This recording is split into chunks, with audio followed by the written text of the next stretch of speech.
Boom! Here we are. What was that Here we intro, bro? That was dope, man. Yeah. I'll have to set the scene. So, Wow. Okay. It was almost like an in memoriam, but okay. because I'm saying, because even when I was listening, I said, this seems quite somber, but look, it is what it is, because I think this is like a lot more of like a sophisticated Historical, kind of thing, yeah, a historical makes thing. Man.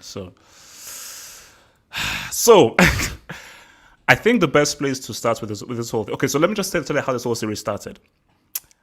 The phrase that I like to say that everyone knows is, how good was Thingy really? And for me, I'll do it with Michael Jackson, Michael Jordan, Muhammad Ali. The more famous and revered the person, the more I will want to question it. So Daniel then says, look, bro, you keep saying this whole how good was it really? And you keep getting guys sending you all this stuff like that. Why don't we just do a show where we look at all the legends and we have an honest critique as to how good were they really? So rather than just doing it in tweets that can get lost in responses and so forth, let's just do a proper show, focus on a legend, and just fully objectively critique them as to how good were they, and are they as good as the football fraternity makes them out to be. So here we are. So this is, and look, we had to start with this one, which is Pele, and yeah, this is the idea. I mean, do you want to add anything more to sort of the logistics of the show? I think that because we're simulcasting, I suppose, on the Half Hope Football Hut and Talking Tactics. Also as well, like, so guys, please subscribe to the Talking Tactics as well. The YouTube link to the Talking Tactics, if you're watching on the Football Hut, is in the link in the description box below. So yeah. So that's the YouTube channel, but we've been doing the podcast since 2016. So how good is blah blah blah really? How good is blah blah blah really? This has been like a Half Hope kind of ism for the past few years. So I always just thought, okay, if you're gonna keep saying it, then we should actually probably like sit down and actually do like how good was ... really. And so 2021, I guess, is when we decided we were going to do this. That way we could actually have like our faces out on our YouTube channel. So yeah, this is the first few. We already have it mapped out. So Pele, Maradona, Zidane, R9, Cruyff, Beckenbauer, obviously not Cruyff, but Have Hopes. Horsemen will be the first few that we do, and then from there, I'm thinking maybe we do a Twitter poll and we give people like three options, maybe, and people they can then vote on what we want to do. These are going to be every other week. That way, we have time to actually do proper research, and so we don't run out of legends too quickly. Like I told Have Hope the other day, like I don't want we do 52, and then we get to 53, and then we're like, okay, like how good is Jamie Vardy really? Like I don't want to get to that point. So we do want to take our time with this. And they're just, kind of evergreen content, I think. I think people 20 years from now, if they're watching YouTube, should be able to look at this and get a good picture of what Pele was or just what we thought about Pele. So, yeah, how good was he really? I'm not sure how I feel about the he in there because it's gender pointed, but hey, who knows? Maybe one day we'll do a how good was Mia Hamm really? How good was Brandy Chastain really? But how good was Alex Morgan really? Would be actually interesting. But, Alex Morgan.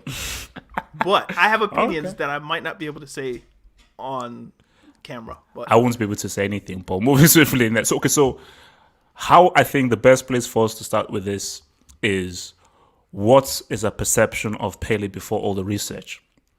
So again, I looked, because I already knew some stuff, but I read up more extensively some stuff, and I watched video footage. I watched some video footage. I watched video footage, some of the goals. I watched his entire show reel of the 1970 World Cup, and also just reading a bit of a background and history upon him. So let's just say my thoughts on him before doing the research was, okay, first of all, he's not that impressive from what I've seen. And that is a key thing that we'll get into. From what I've seen and in the video footage, I don't know what the big deal is, because ever since I was born, I knew about Pele. Because again, my very first World Cup was the 94 World Cup that Brazil won.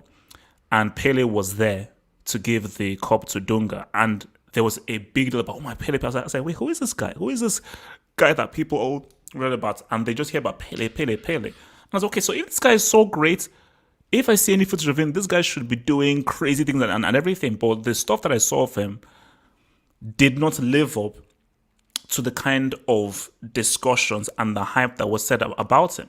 So I've always felt that okay, he's the ambassador of the sports. People revere him, and I was like, but from my perception, from what I've seen, I never saw what the big deal was. But what's always lingered in my brain is why are all of these old white people talking about him? And that was just a good question that lingered. I don't think he's that. I didn't think he was that great. What I've seen isn't that great.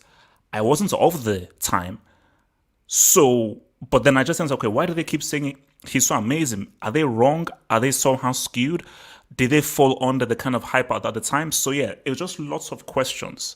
And there's also sort of just been this mystery as to why has this player been made the custodian of the sport? Why is he the Muhammad Ali, the Michael Jordan of the sport? Why is just the accepting him that Pele equals football in the global sense? So yeah, that was just my thing as to questions and mystery as to the player that I've seen footage of isn't as great as people make him out to be. So for me, I don't know. It's almost like I imagine there's a saying that there are certain people who are like a part of the furniture of a particular institution. So let's say if you're at, I don't know, Manchester United, they'll have a kit man who's been there for 40 years, or a cafeteria lady who's been there for 30 years, and they're a furniture. They're an installment, like they come with the house or whatever the case may be. I think when you get into football, you walk into the house of football, and Pele's right there on the couch. Like he's the first person you meet almost. It's just like, well, here's Pele. He owns the house. He built the house. Everything in the house is because of him. So yeah, that's him. And I think that's probably how I got. That's well, I guess maybe just the World Cup in general is like how people really get introduced. At least that's my story. I think your story as well. You even brought it up in your intro.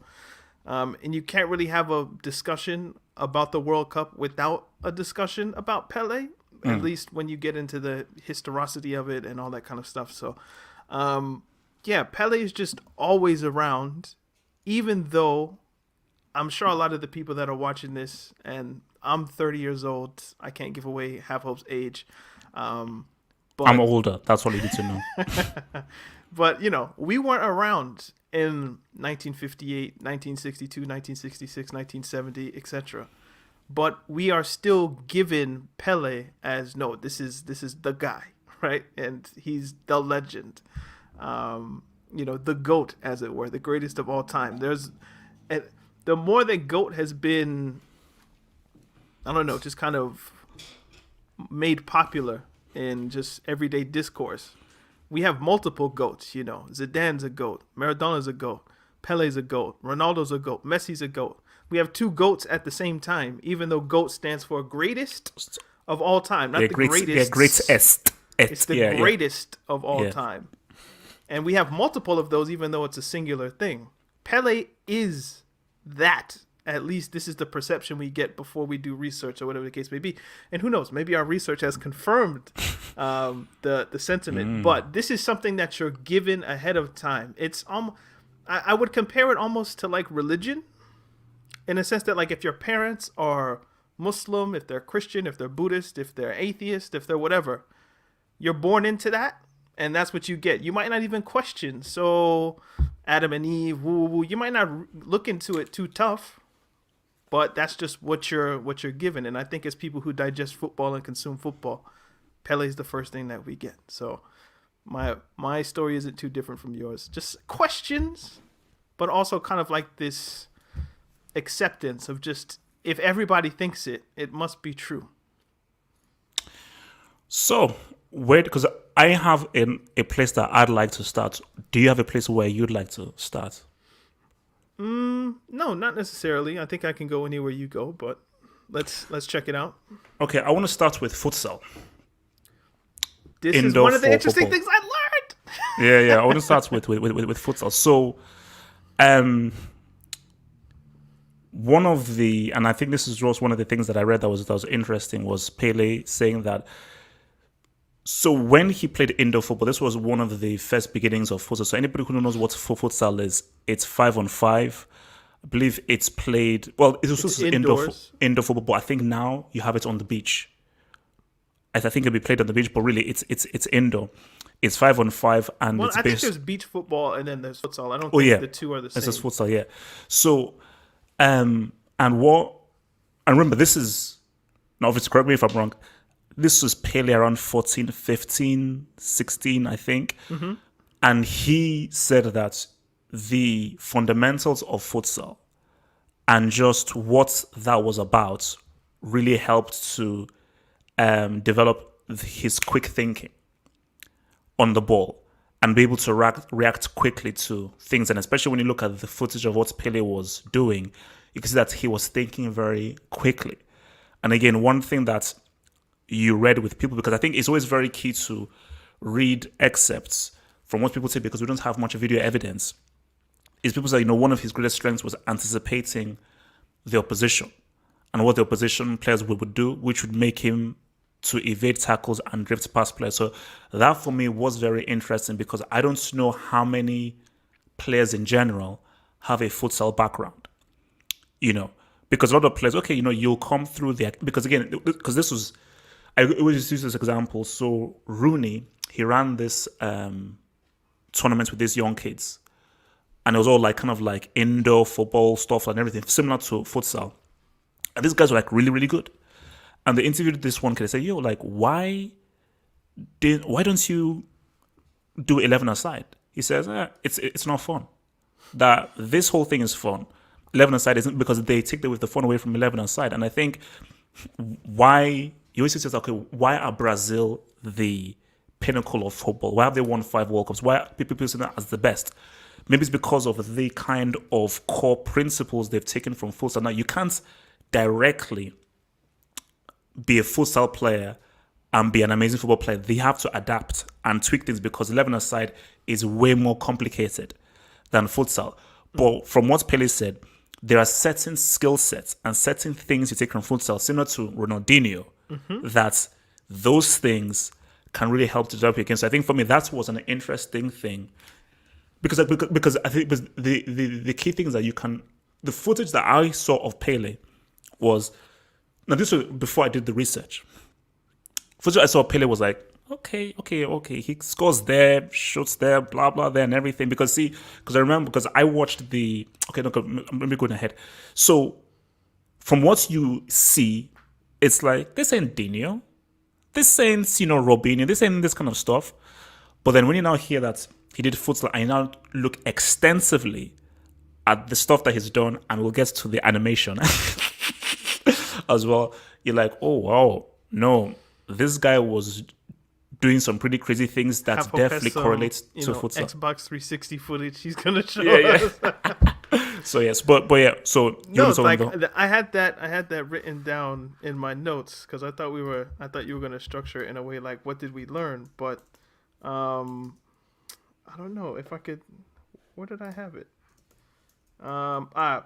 He was an accomplished futsal player as a teenager. The sport was relatively new, but the close control and quick thinking required in tight spaces probably gave him an advantage over players who had never had the experience of playing indoors. So that's what I wrote down when I read that. It was Wikipedia, but but yeah, the idea. Falcao. Apparently the GOAT. he's the greatest of all time. Yeah, like I don't know if anybody's played like cage football or 5-a-side in like a rec center or something like that. Like you understand, it's not this massive place where you can just like there were 22 people can just run everywhere. Like it's a confined area, and your close control has to be very good. You have to be quick with your mind, otherwise you'll get tackled quickly. Even just the nature of finishing, like the goal isn't that big, so you have to be a little bit more precise with what you're doing. Like all of those things, I was thinking, okay, so if you're playing against he's 15 years old, 16 years old. His father was a footballer, which is something that I was going to bring up, but you've been raised by a footballer. You're always around football. You're going up against defenders who are maybe 28, 29, 30. Their backgrounds would have been growing up in the 1930s, 1940s. Do they have the background of that futsal? No, because the sport is probably too new. So that for me, when I read it, I was like, that is the key to the. If you go on and you type the highlights and the skills and dribbles and things that he's doing, that's the key, because that's the birthplace.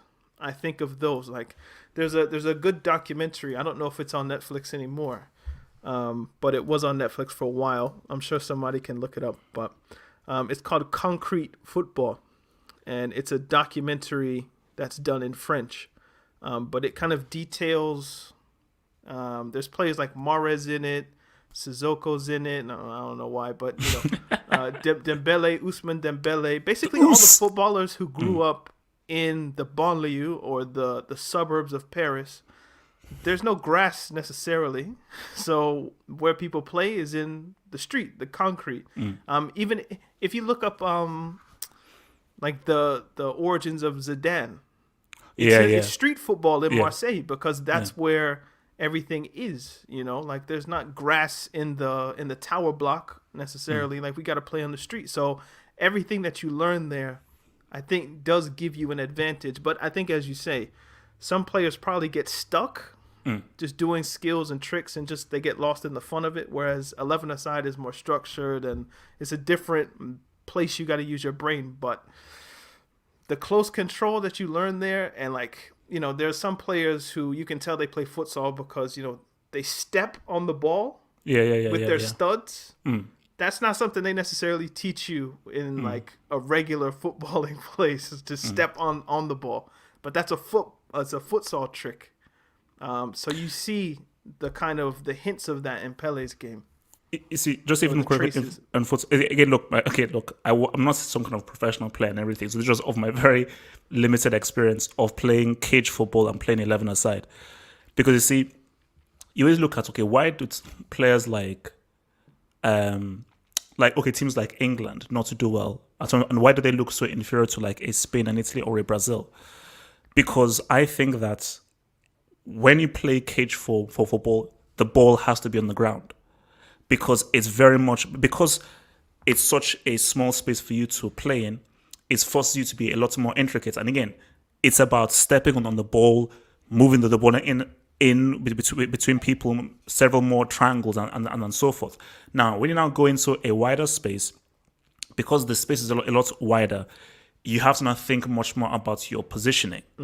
And think much about, now this is when I should do a skill, this is not when I should not do a skill. But still, if you now bring in those fundamentals you learned from cage football and from futsal, it helps you when you are in a tight space.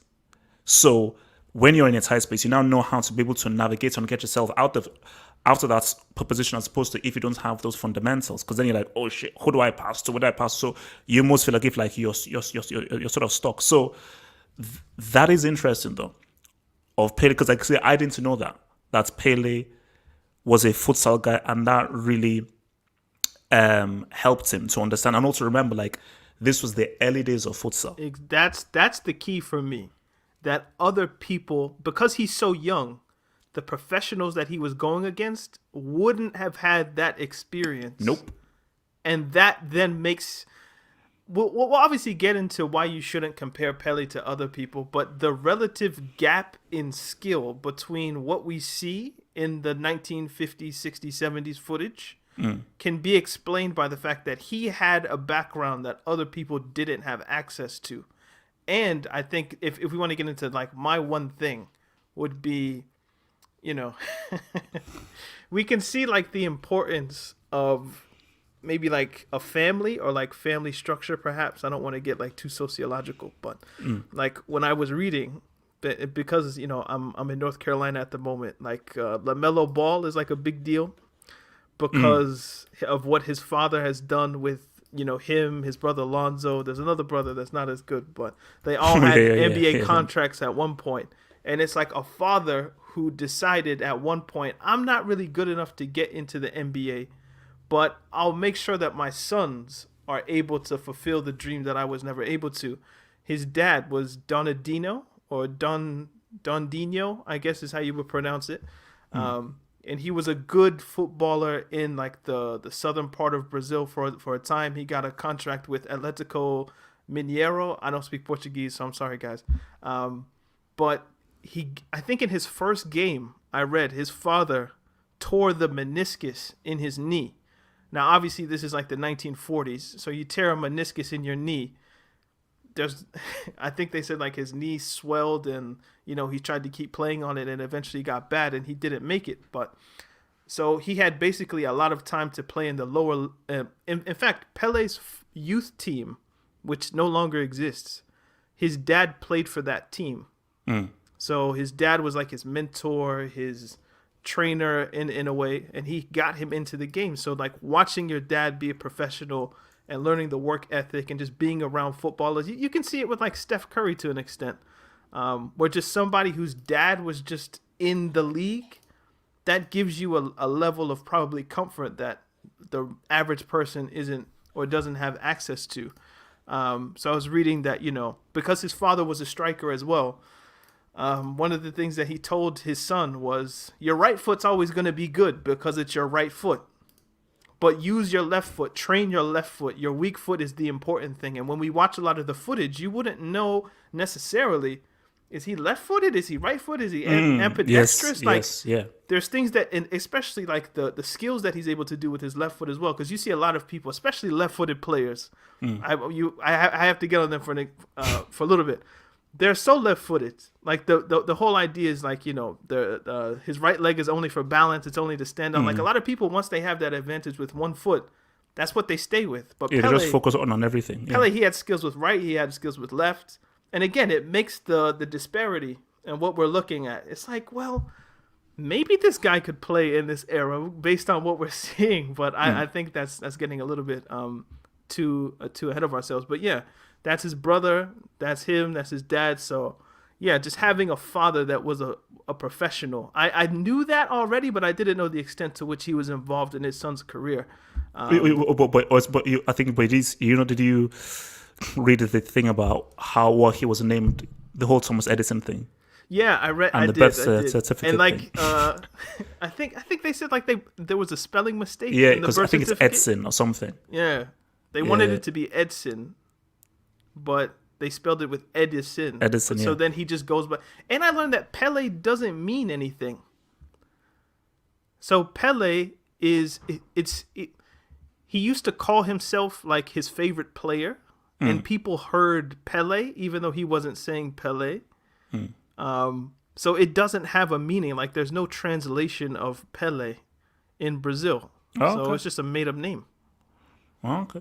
So, because I want to touch on the whole Santos thing, because I think, the whole how good was he really, the bone of contention that I think everybody talks about is the whole playing in Europe thing, because the international thing is a whole different bag. I want to focus on this club bag right now, which is Santos. So let me start here, and then maybe you can then. I got notes, Doug. And then you can then maybe take the mantle. So my thing here is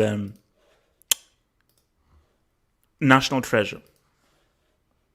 That's a key thing here. National treasure. Now, did you know this ahead of time? Yes, but there are a few details I didn't know. But I did know about the whole national treasure thing, where screw you, he ain't leaving Brazil because he's far too important. See, like that's one of the things that I've always held on to in these debates when people talk about, he never played in Europe. He never played in Europe. I always went back to, he was declared a national treasure, which means he couldn't have left even if he wanted to.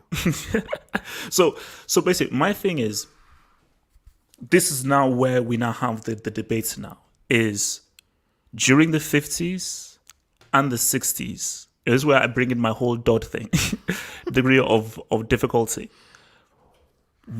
What was the highest form of competition at this time? Because see, people say, oh my gosh, you never played in Europe. Yeah, because you're talking about in freaking 2000. Yeah, Corinthians and Flamengo in 2000 or 1994 are not amongst the very best. But if you now go back into the 50s and the 60s, which team housed the very best players? What was the top team? Which was the highest competition? He has the jersey on. of the best team in the 1950s and 60s. He's wearing the kit right now.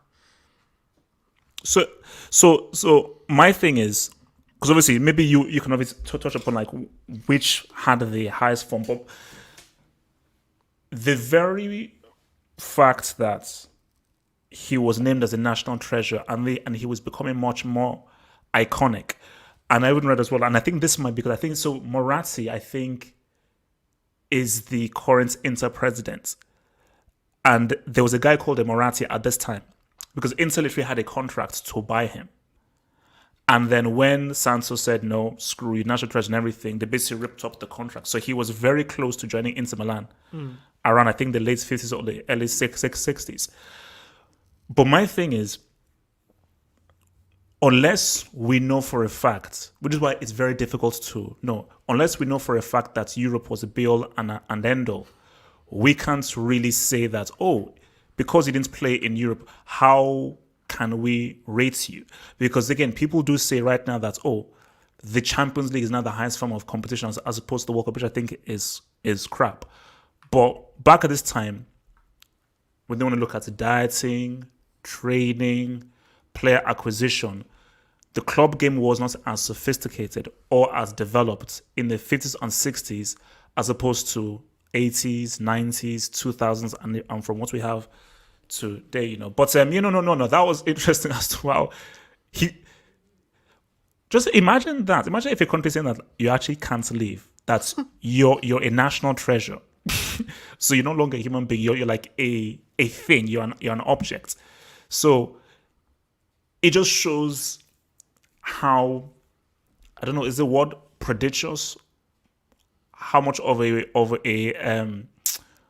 prodigal entity that this guy was, that they knew that, okay, we have something special here. And I think for every country, you want something that sort of like attracts you towards it. So I think because they knew that they have something special, like, no, this goes beyond just everything. We have to keep him within the halls of Brazil, because this puts Brazil in the headlines. This puts Brazil in the news because, oh my gosh, who's this Pele? Who's this Pele guy? Where can I see him? Oh, you can see him in Brazil for Santos, Brazil. So it's attracted to them. You see, I don't know if I want to jump a point to get somewhere, or if I need to go back to come forward. So I think I'll go back to come forward. So, are you going to have like a section on like World Cups? Oh yeah. Okay, so maybe I'll just jump forward, and then when we talk about World Cups, I'll go backwards then. A lot of when people look at statistics for Pele, one of the things so I think was it December that Messi scored more goals than Pele had for Santos, and now people were calling him, he scored the most goals, and then Ronaldo recently has passed a Pele record, I believe. And a lot of Santos came out and was like, no, the guy's actually scored like 1,090 something goals or whatever it is. And people are like, you're counting friendly goals. Like, how can you count friendly goals? Imagine if we counted Ronaldo's goals against some 6th division Portuguese team when, Sporting were just trying to get their fitness for the whatever season it would have been. When you look at Pele's statistics, you'll notice something quite interesting.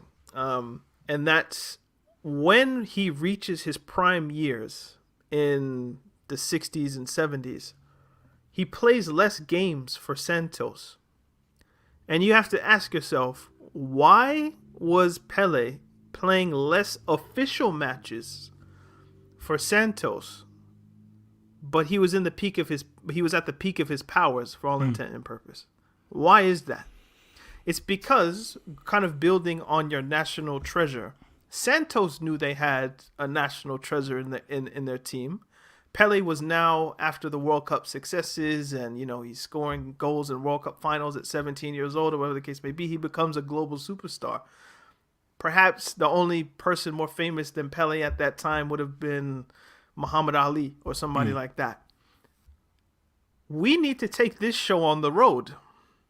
So instead of playing league games, they would take their best teams and they would go play in Italy for 4 or 5 games. They'd go play in Czechoslovakia for 3 games. They'd go play in Hungary for a few games. They'd go to England for a few games. They'd play in France for a few games. And because Santos were considered the best team in the world, they had multiple World Cup winners on their team, which is a point we'll get to when we talk about the World Cup. These weren't your traditional friendlies. This was Real Madrid's chance to go up against what was considered the best team in the world with the best player in the world. So they would play their best team in those friendly games. Inter Milan would play their best team against Santos because we're challenging ourselves against the best team. And this is an exhibition. We're not trying to, because obviously like the city of Milan or the city of Madrid or London would want to see, oh, this is Santos, obviously. And then we have to bring up, we'll get to the racial aspects later. But just, so we're bringing a bunch of black people here? Like, yeah. What is the deal in that sense? So it was kind of like from what I read, it was like a racial aspect too, because Santos had multiple, players of African descent on their team. So yeah, a lot of the friendlies and goals that Pele scored in unofficial matches could have been more. In fact, they were harder than many of the goals he scored that people now consider legitimate. Because Brazil works in two phases. There's like the regional championship, and then there's the countrywide championship, at least at that time. I'm not sure how it works now. But the regional championship that Santos would have been playing in was far easier because they're the regional teams that would have been in the Sao Paulo region, I guess. But going to play Madrid, going to play, the best teams in Hungary or the best teams in England or Scotland or France or wherever, that's harder than playing the local teams in your region. So, yeah, when people just say, oh, they were friendlies, he was playing against shoemakers and farmers and rice producers and all these kind of insults and whatnot, those aren't necessarily founded in truth. So, okay, but let me push back on that then. Oh, yeah. So, some people would say that even if those were friendlies, or no, so rather, even if that was an exhibition and this was a time in which, okay, Real Madrid wanted to prove themselves against this so-called national treasure, this so-called generational talent. No, it was against the best team in the world. Yeah, okay, against the best team in the world, but specifically against this special talent. But some people would say that, well, it's because you didn't play in the European Cup at that time, and you didn't test yourself against, because what you could still say that, at that European, especially European defenses were superior. Now, with regards to the attack and midfield, you can understand, but in terms of the defense, because Italy were always known to have one of the best defense. Wait, can I pause you? Okay, pause me. Okay. Now, I knew you were going to bring this up. I knew you were going to bring up Italy. And this is where it's a different era. Okay, like we're talking about the 60s and 70s. We need to bring up Zico quickly. Okay. And I have some stuff written down here about Zico. Okay, so in 1980, Zico in the Brazilian league, he played for Flamengo. In 1980, he scored 21 goals in 19 games in the Brazilian league. 1981, injury, 3 goals in 8 games. Oh, I think I know where you're going with this. In 1982, he scored 21 goals in 23 games, so fair enough. In 1983, pay attention, Zico scored 17 goals in 25 games in the Brazilian league, so 17 and 25. In 1983, Zico then transferred from Flamengo to Udinese in Serie A. Now, this is around the time, people hail up, Diego Maradona and all the French guy, not Pirlo. Platini. Michel Platini. Zico's, mind you, he's getting older. All those years, 80, 81, 82, he's getting older. His peak might have even been like late 70s. So he's 31 years old. He's coming off a season where he scored 17 and 25. He goes to Serie A, which, as Half Hope just mentioned, is one of the hardest places to score goals, especially in the 80s. And instead of scoring 17 and 25, he scores 19 goals in his first season as a 31-year-old in Serie A in 24 games. So he played less games but scored more goals in Serie A in his first season than he was doing in the Brazilian league. Which then begs the question, how is this 31-year-old in his first season in Italy against the so-called toughest defense that's ever existed, or the toughest defensive league, Serie A in the 1980s? How is Zico scoring more goals here than he was in Brazil? That doesn't make sense. Now, I've tried maybe to explain it by saying, so maybe Brazil was harder than Italy, and that's the easy solution. Maybe the footballing structure in Italy allowed for players to perform better because you're dealing with richer clubs. But and even if there are legitimate reasons for why that would happen, he just had a better vein of form. He might have been taking penalties, whatever the case might have been. The fact that those stats from Udinese and Flamengo are so close, even though we perceive Serie A, especially in that time, to be a place where, I think we've discussed this on multiple times, like the idea that Maradona was doing what he was doing when you needed to literally commit murder in order just to get yellow carded in that league. Homicide. If Zico's performing in that league fairly well, then that must mean that the foundation that exists, and I mean, obviously we can, you can extrapolate and people can have the discussions whether or not they rate Zico's game more than Pele's or whatever the case may be, but the foundation of the Brazilian league must be pretty strong if players coming from there are doing better in Italy than they were at home.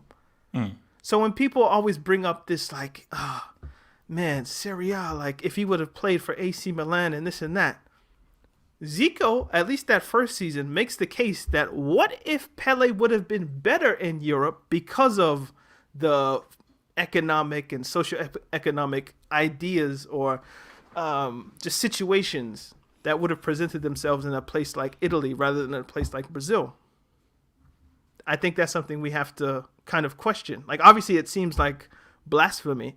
You think Pele would have scored more goals in Italy than he would have in Brazil? Can't be. But going by that one season of Zico, it did make me question, what if he would have benefited and done even better in Europe than he did in Brazil? It's just something to think about. Now, I don't know if it would have worked out that way. No. See, my thing is, but Zico could be instructive. No. I mean, no. It is interesting. Like, what someone would say. You see, you can look at that in two ways. One person can say, too small a sample size. Too small a sample size. It's only one player. What does that mean? Okay. Maybe his playing style was just perfect for that one season, and then people will say, we've all said about one season wonders. Now, what would they have done second, third, fourth season? That's what one person would say. But another person would then say that, what if the standards in the Brazilian league in the 60s, 70s, and 80s was as good or better than Europe at that time? Because see, when people use that critique against Pele, even if they will want to deny it, they are using it from what the football landscape looks like right now. Which is dumb. Yeah, because the Brazilian league is nowhere near the standard. Because think about it. The football landscape has changed. There's more movements now. We are much more we're living in a much more globalized world. So the moment a Brazilian player even sort of breathes that he's good, Real Madrid, Barcelona. How many times Vinicius, Rodrigo, Yeah, Neymar. how many Those times have we players read- Neymar back in the day would have been at Santos. He would have been declared a national treasure. But see, how many times have we looked on Real Madrid or Barcelona news and they've signed a 16-year-old Brazilian? If a 15-year-old Brazilian has signed a pre-contract. So the talent is being whisked away as early as possible, as opposed to back at this time where there was not that much movement. Football was not really as much of this huge business community as it was. So therefore, there were not that many transfers happening. So Brazil could keep it, because here's the thing that you cannot deny. Naturally speaking, Brazil more times than not produce the best players, talent-wise. That's just a fact. So if you now combine that with the fact that I thought it was Nigeria. as well. I'm Nigeria as well. kidding, I'm Nigeria as well. kidding. Nigeria as well. Easy. So It's Uganda. I've checked. okay, I'll say this here. So basically, if you just look at the fact that less movement, less transfers, so Brazil were able to keep most of their talent, and moving to Real or Barcelona. See, moving to Real and Barcelona wasn't sexy or the thing to do in the 60s, 70s, or 80s. But right now, it's the thing you now do. So Also, like these tours are part of that reason why the landscape changed. So Santos going on their European tours and collecting money for the club and whatnot, what they were also doing was displaying to clubs in Italy, clubs in England, clubs in France, Germany, etc., that, hey, maybe we should try to buy one of these guys and bring them in. So, like the tours that they were going on, obviously the World Cup is a lot of brings popularity. This is it's just I laughed when I saw that because I'm like, they saw the title, but they're not listening to the conversation. I don't know, yeah. And also you can tell that he's probably Brazilian by Bruno because that's a Portuguese name, so he's probably Brazilian. So okay, screw it. Hey, look, guys, it's a conversation. Like Santos going on those tours and kind of displaying what Pele would call the beautiful game to Europe would probably, in my mind, accelerate the pace in which Brazilians, Argentinians, Uruguayans, Colombians, etc., would have been taken from South America and planted in their various European teams. So I looked up the 66 World, or no, 60 was it 66? I looked at the 62 World Cup where Pele was injured. We'll get there. And I know we'll get there, but his replacement, I'm forgetting the name off the top of my head, but it started with an A.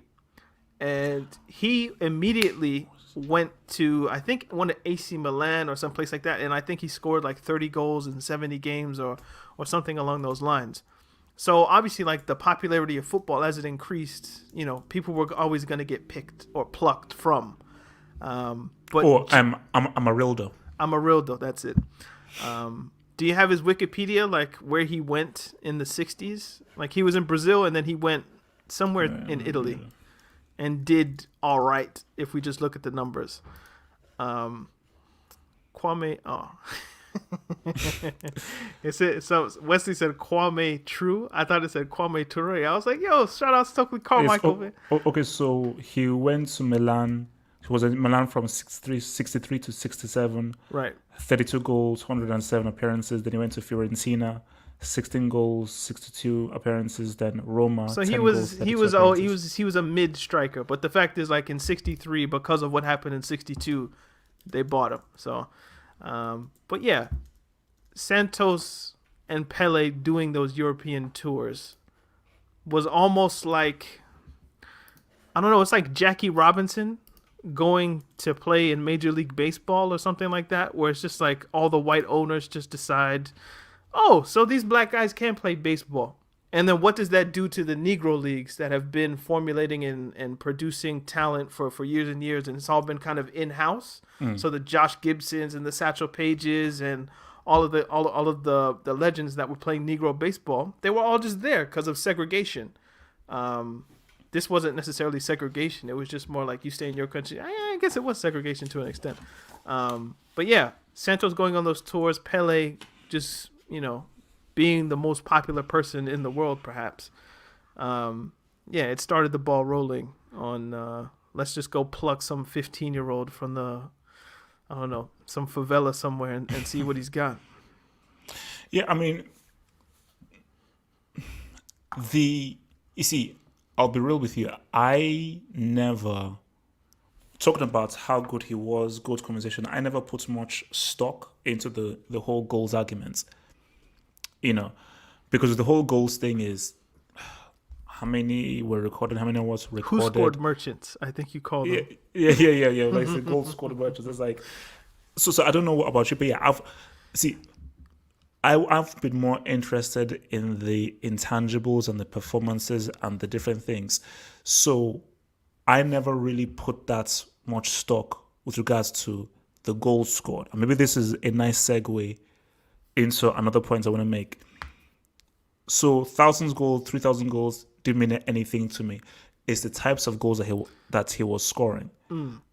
And this goes to a point that I think will be a recurring theme here, which is why it gets interesting, this debate.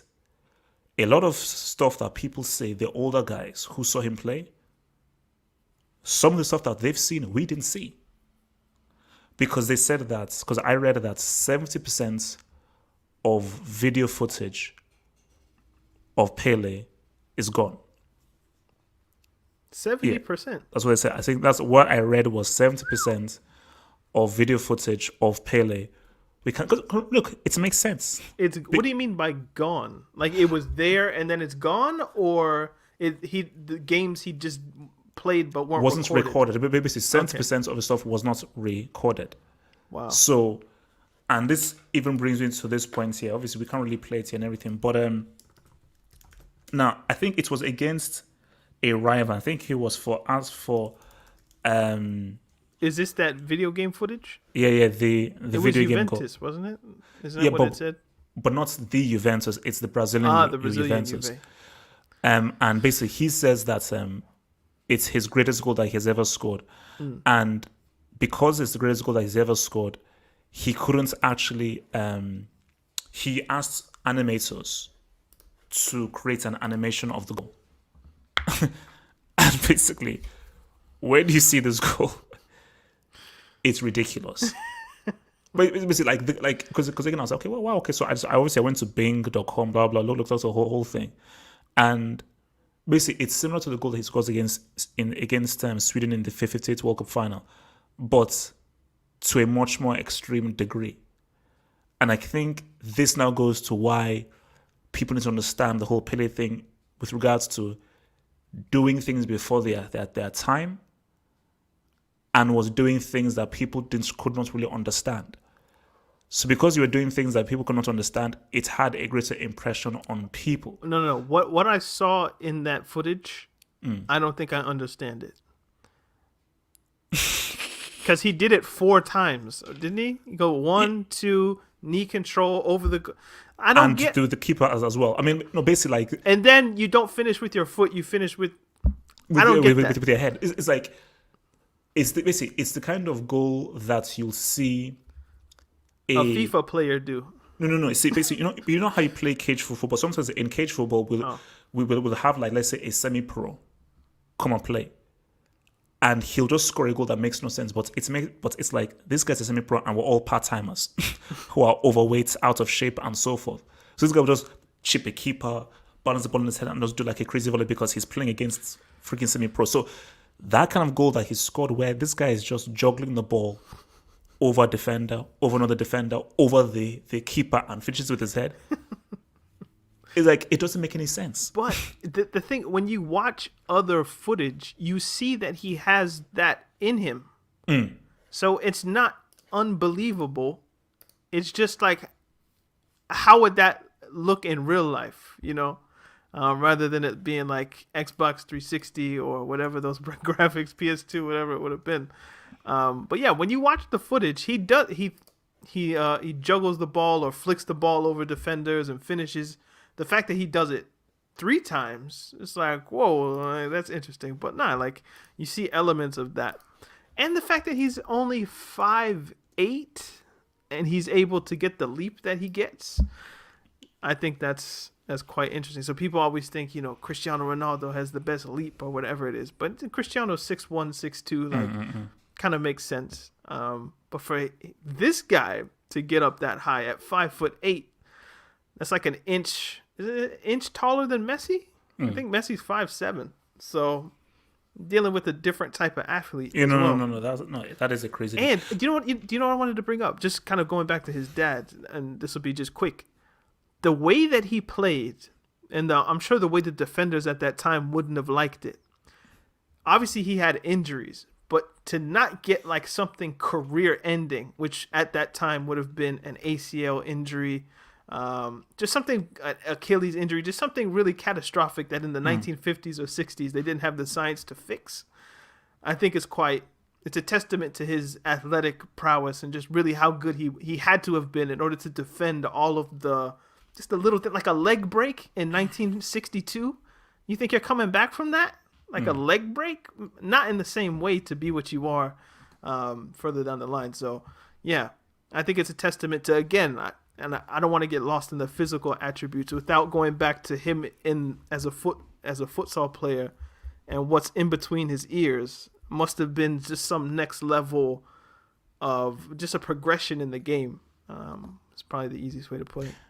So I think just to maybe just end it and we'll then get into international is just the annoying thing. Is no footage? Yeah. If only there was like see, because I believe if there was YouTube, this is what I believe. If we had like 80% of the footage recorded, so he actually has his own genuine YouTube show and highlights of all of the stuff that he did, I think we'd be having a very different conversation now. To be honest, because what you're seeing glimpses of the footage is gone, and they still have enough to make, like, I saw this one thing that was 15 minutes long. It was skills, goals, and passes. And if you have enough for that, then imagine, like, what would that be? Like almost 2 times more, like 45 minutes of that. That's the thing. Is like it's if there was more. That's the whole thing. Just like HD. Shout out to HD, man. Shout out. I don't know how people were doing black and white on like the little box with like the antennas. We live in a privileged time, guys. Don't take your 8K, 4K, 720p TVs, for granted. So you want to move on to some of the footage we were watching is like if it was recorded like a GIF. Imagine if the quality of GIFs or GIFs, I don't know which way it's pronounced, was like what we watched on TV every day. That would be horrendous. That would be horrendous, man. All right, yeah, let's go international, bro. All right, let's go international. So look, there's only one place. Wait a minute. Wait. Can I start this one, please? Go for it. This will link, I think, the two together. In 1958, 22 of the 22 players selected for Brazil played in the Brazilian league. They beat Wales, France, and Sweden on their way to winning the World Cup. In 1962, 22 of the 22 Brazilian players selected were Brazilian. They didn't lose in the group stage. They beat Spain 2-1. They beat England, Chile, and Czechoslovakia to win the cup. So I count Wales, France, Sweden, England, Czechoslovakia, and Spain. It's already 6 European countries. Obviously, 1966 happens. They beat Bulgaria, so that's 7. But obviously, and in 1966, 22 of 22 players are from the Brazilian league. So they're all playing domestically. They beat Bulgaria, so that's 7 European teams. They lost to Hungary and Portugal. Portugal had Eusebio, so a little bit of... Eusebio's interesting. We need to do Eusebio. Yeah. No, we do. So, but 66 didn't go well for Brazil. I don't know if I count that one anyway. Just as a proud Pan-Africanist, Africa boycotted the 66 World Cup because they were like, y'all are on some bullshit. This is racist. We're not going. So I don't know if I count 66. I know English people in the comments will be mad, but yeah, they'll want to take that up with Jesus. In 1970, 22 of 22 of the Brazilian players were playing in the Brazilian league. So basically, all of the World Cups Pele went to, all of his teammates and himself were playing for a Brazilian club. They beat Czechoslovakia, Romania, and England in the group stage. They beat Peru, Uruguay in the groups, and obviously we know what happened in the 1970 final, which I'm sure we'll get to, so I don't want to ruin it. And what I wrote down here was, in 2010, Spain had almost half of their team was from 2 clubs, Brazil, Real Madrid and Barcelona. I believe only Capdevila wasn't a Barca or Real Madrid player. Everyone else was either Real or Barcelona. That's in the starting 11. Okay. But I'm talking about the whole team. The If we squad, the if, squad. if we added Valencia, then it gets even weirder. But there were 11 clubs represented in the 1970 Brazil squad, and the club that had the most was Santos with 5, but the rest were like 3, 3, 2, 2, 2, 1, 1, 1, 1, 1. So the parity in the talent that the Brazilian league had was spread out amongst the people who are represented in their World Cup teams, which I think goes to show how good the Brazilian league must have been, considering they won 3 World Cups in 4, and all of those players were playing in South America. So I think that goes to the point. But obviously, I know you want to go back to 58, so let's go. No. That is a very interesting point, because it's like that just shows the competition. Because if all of our players are playing in the Brazilian league and we can still say what's up and still get that ass, why do I need to move to Europe? Because as opposed to It just shows that those goals that Pele was scoring in South America, even they hold some weight. Just even, how would I put this? Even if you want to detract from it, just because you can't comprehend that Europe isn't the seat of power in football at a particular given moment in time, if you can't fathom that, at least understand that if you just can't see something above Europe, then Brazil is level with it.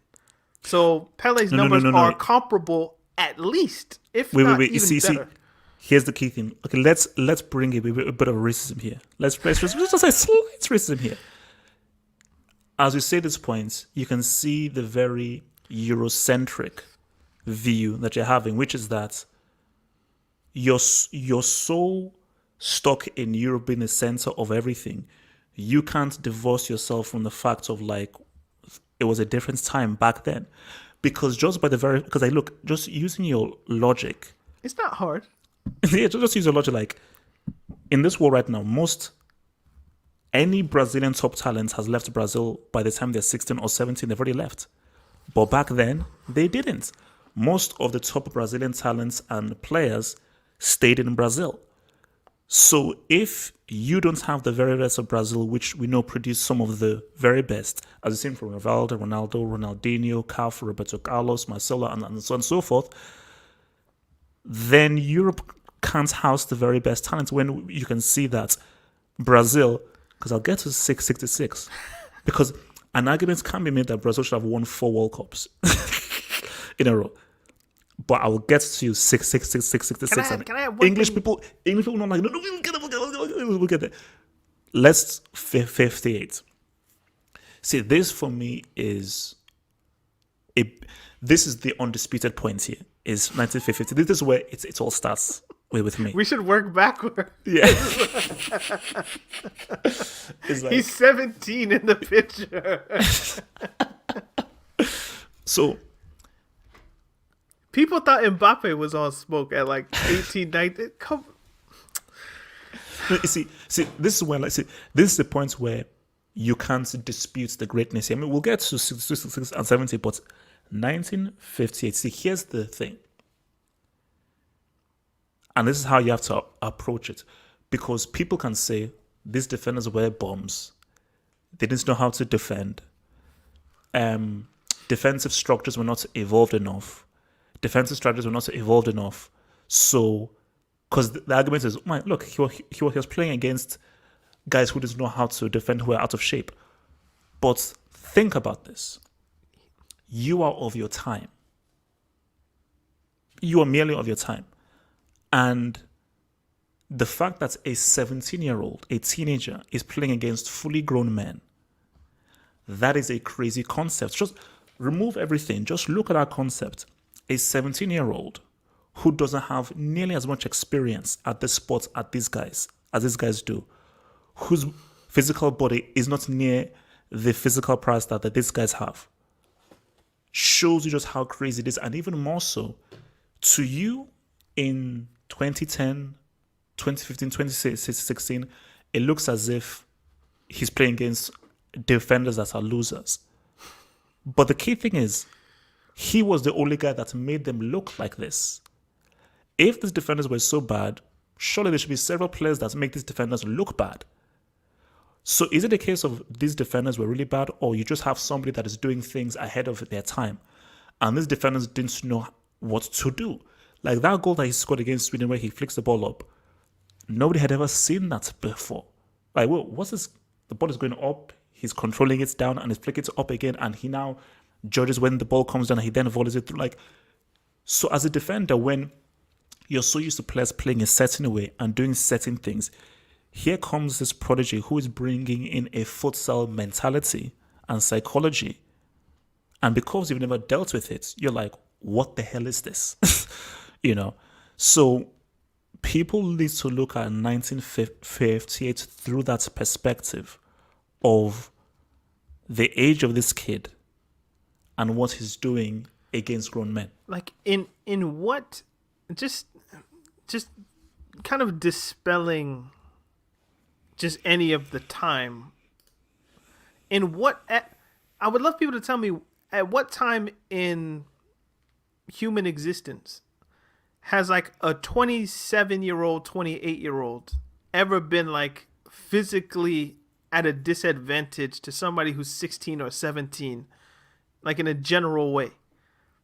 Does that, like, I don't think that's ever existed where like, okay, so a man in his physical prime in general is just like less of a man or just less physically adept than somebody who's like 16 or 17. I don't think that exists. Like ever. So if we just bring in that, you could go as far back as you want or as far forward as you want. I think those laws will still apply. If we just zoom back into 58, the idea that this 17-year-old is able to do things to people in their physical prime, that has to hold weight just on a human basis. Like the guy that's running after him is probably 24, 25, 26. He probably has a decade on him.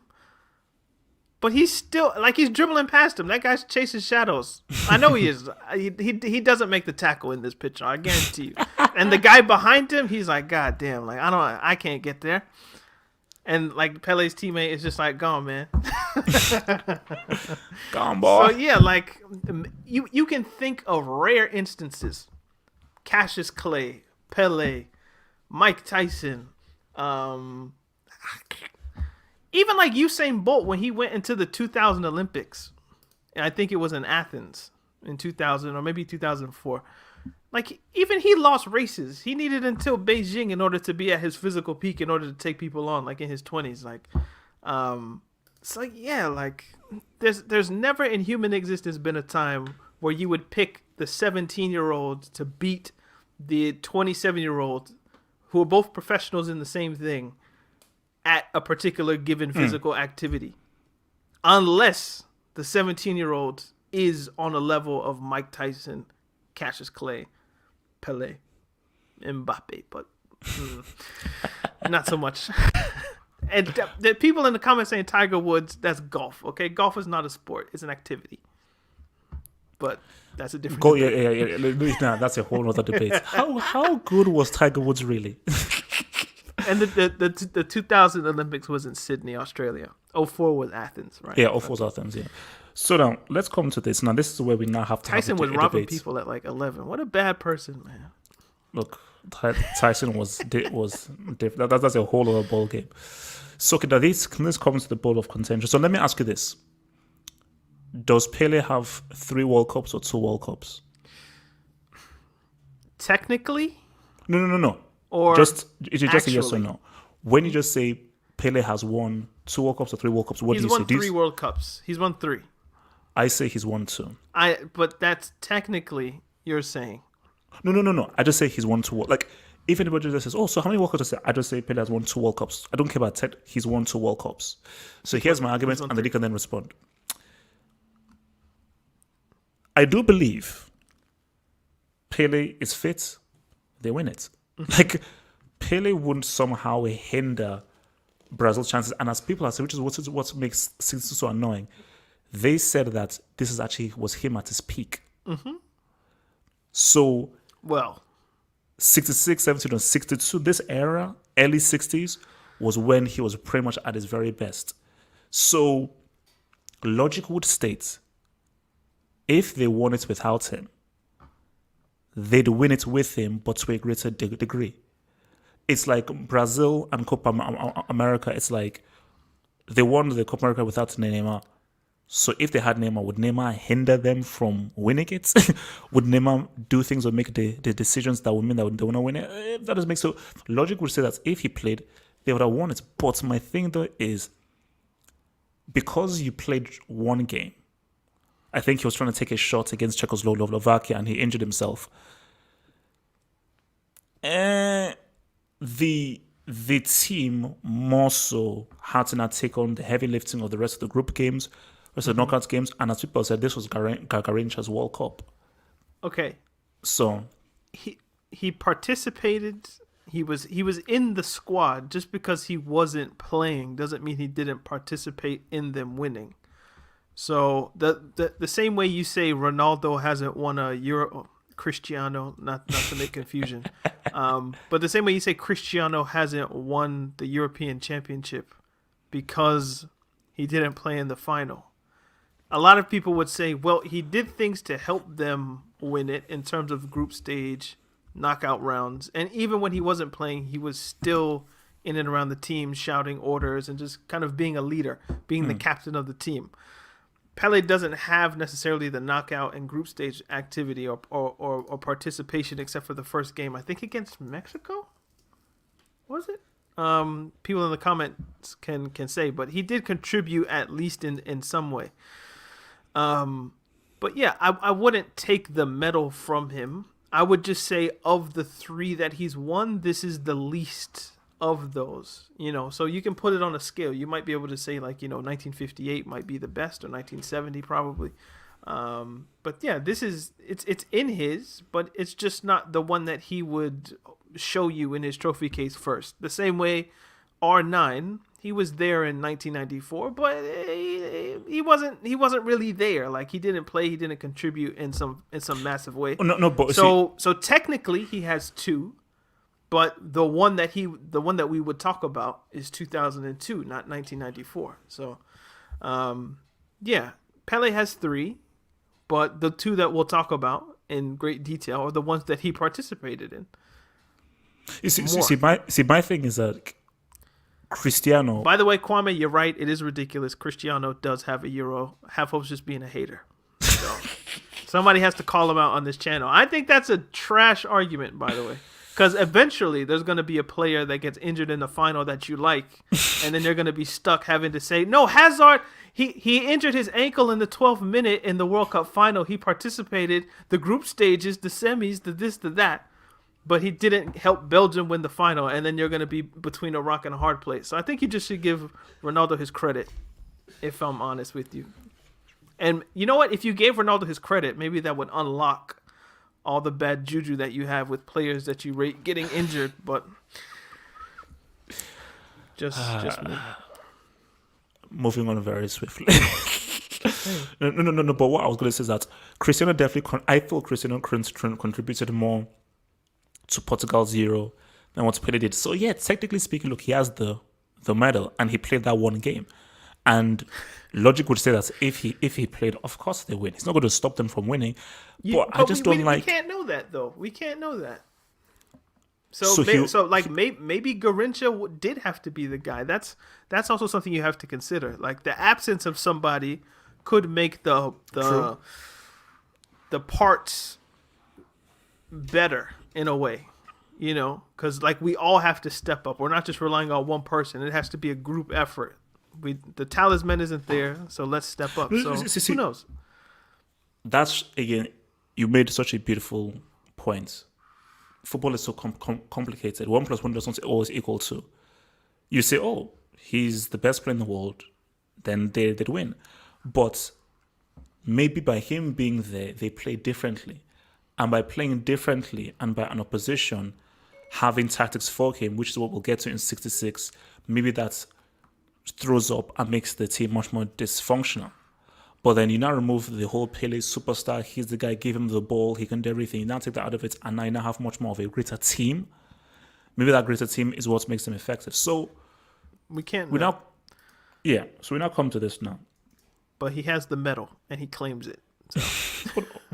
Bro, I'd claim it. Okay, so 666. Now look, I think people realize that let's just take this nigga down, man. Pretty much. like I think that was the idea. The guy's like, look, man, this black dude is too good. Let's just break his legs. And I think that's what Bulgaria and all these dudes did, because I think they realized that, okay, this guy, he's too good. And this is the crazy thing that happened is that, so basically, I'm sorry, Gatlock. I'm sorry. see, I can't remember what game it was. So it was a game in which he was pretty much injured. But because they you couldn't have any substitutions, or I think they run out of subs or something of the matter, he had to actually play, and he actually limped all the way through. I really believe Brazil would have 4 World Cups in a row if Pele was fit. That's my crazy argument there. You see, I've always thought if they won in '66, would he come back at 29 in 1970 to win 4, or would he have just kind of gone into other things? No, he would have. No, but no, remember, what did he say after 666? He said that because he was kicked so badly and not protected, he said, I'm not coming back again. Because he was so fed up by the lack of protection he had. I said, look, I'm not going to kill myself with this if referees are not going to help me. So due to his frustration, he said, no, I'm done. And then he then had to be convinced to come back. I think if they win in 66, it's like, bro, I still feel good. I still feel great. Well, no, if they win in 66, well, are you saying if they win, it's because he wasn't kicked? I'm thinking if they win, it's despite them kicking the hell out of him, or just tackling the shit out of him. Like the same tactics would apply. He would just overcome them. He would still have the same feeling that, yeah, we won, but is it worth it? I think, I don't know how to pronounce this word, but it's like Pyrrric.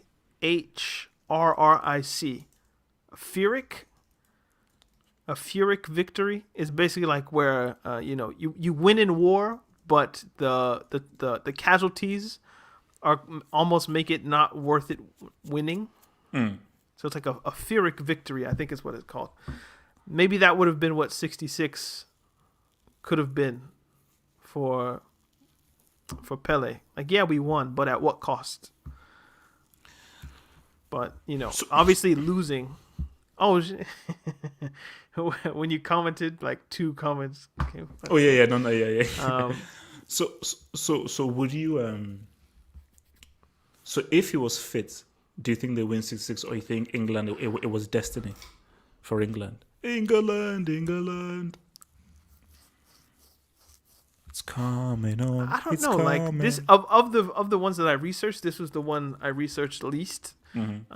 Because they didn't win, so it's like I could skip that one. It's like doing bad homework. Like I don't know, your teacher lets you get one question wrong, so you just kind of skip that one. I don't know what to think of like England playing in England, and they have the home backing and all that kind of stuff. I'm not quite sure what to make of that, the whole destiny thing, but having Pele is better than not having Pele. Is if it's 1966, he's 25 years old, prime. So, peak Pele. I'd like to have him in my team, but yeah, who knows what he does against England or whatnot. All right, so now we come to the big boy. Here we go. Now I'll tell you what I did. So this is like about a year ago or so, because I like watching full games. So I watched the full game. Yeah, I watched the full 1970 World Cup final fully. And when I watched that, I was like, bro, the best player on this pitch is Rivellino. Like, Rivellino was outstanding in that game. And again, as I said again, I don't care. This is the greatest football team of all time. It's the Brazil 1970 team. The greatest football team of all time. So, but when I watched the final, Pele didn't really impress me much. I was like, hey, look, what's a big deal? Like, it's all about Rivellino. So, doing my research, there's a video that shows you Pele throughout 1970. And again, this was The, another the miss. whole tournament or just the final? Kind No, of the like whole tournament. condensed? Specifically, his clips throughout the entire tournament.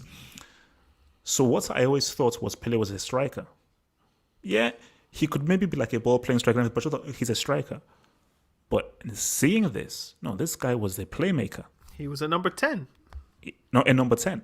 You know, like, oh gosh, did you research the story about the number 10? No. Because you see, now, from what I read, it I was saw actually him wearing 9 a few times. And I was Yes, like, oh, that's odd. basically it was by mistake. Hence why the 10 thing, remember, 10 wasn't a main thing. So I think I need to just sort of look back exactly what it was, but him getting the number 10 jersey was not an intentional thing because it wasn't a bidder. So I think he popularized the number 10 jersey, Of course. you know, but it wasn't a case of like, oh, number 10, I'm going to make it that. That's it just happened by. Well, like, you know, back in the days, they had the number structure. So, like, goalkeeper was number 1, left back 3, right back 2, center backs were 4 and 5. Obviously, it's 4-4-2. So the number 8 was the more, or I guess we start. The number 6 was the holding hard man midfielder. The number 8 kind of went into the attack a bit. 7, 11 were your wingers. 9 was the main striker. 10 kind of connected with the number 8, the wingers, the striker, and just kind of collected everybody together. So I'm sure he just probably got the number 10 because he was one of the 2 most more forward players. So obviously with the skill he had, he would have been the one a bit retreating. Okay, wait, let me. So This is from gold.com. From Pele, the number 10 jersey was given to me at a World Cup match in 1958. Nobody was that important to wear the number 10, and even though I was not the oldest player in the squad, it's coincidentally dropped to me to wear at the World Cup.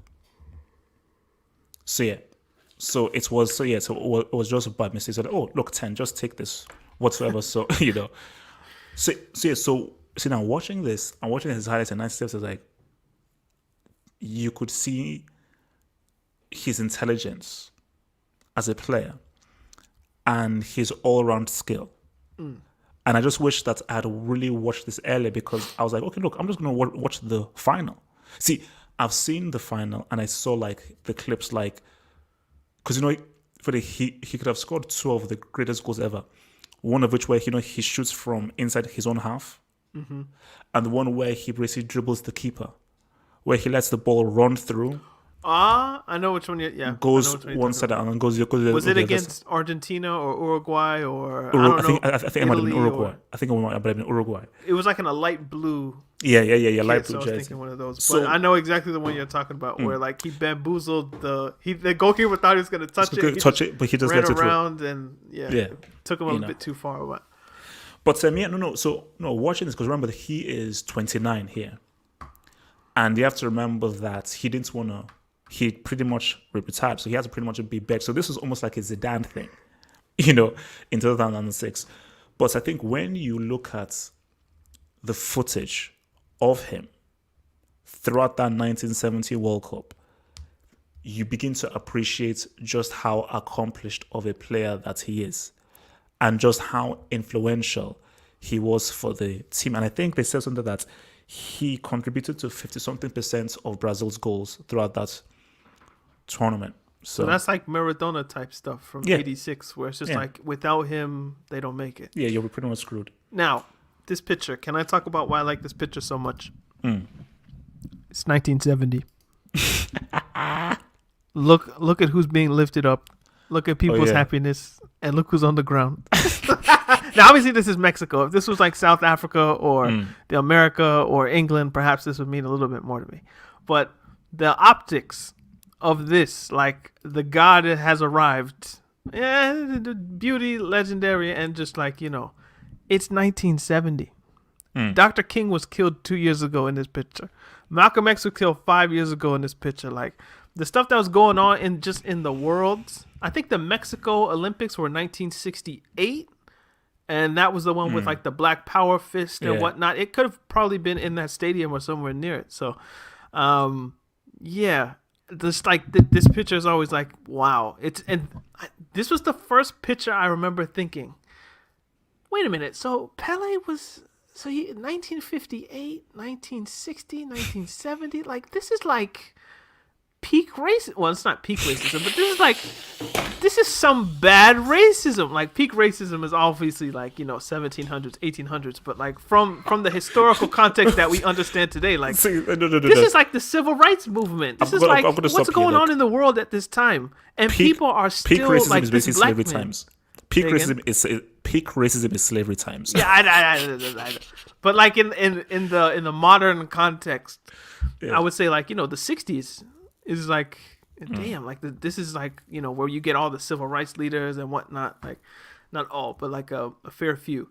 So yeah, this picture and just the other pictures of this that final and them winning the World Cup, those are the pictures I looked at. I was like, you know what? For them to consider him to be the greatest of all time, there must be something that I'm not recognizing outside of just, like I said, you walk in the house, you see Pele's there, you just accept him as, the guy. But when you investigate, how did you become the guy then? That becomes quite interesting to me. By the way, I don't know if we want to get into this. What Pele symbolizes and who he is as a person are two different things. Oh yeah. Because we can look at, his selection of women that he chose for his life. If we look at the children who he accepted to recognize as his children in his life and the mothers of the people who he accepted as children, that's a bit peak. I'm sorry to say, Mr. Edson. If we've looked at what he said kind of in his older age about, black players should kind of just play through the racism, and we suffered through racism in Brazil, but we kind of played through it. If you bring it up, then you'll keep perpetuating it.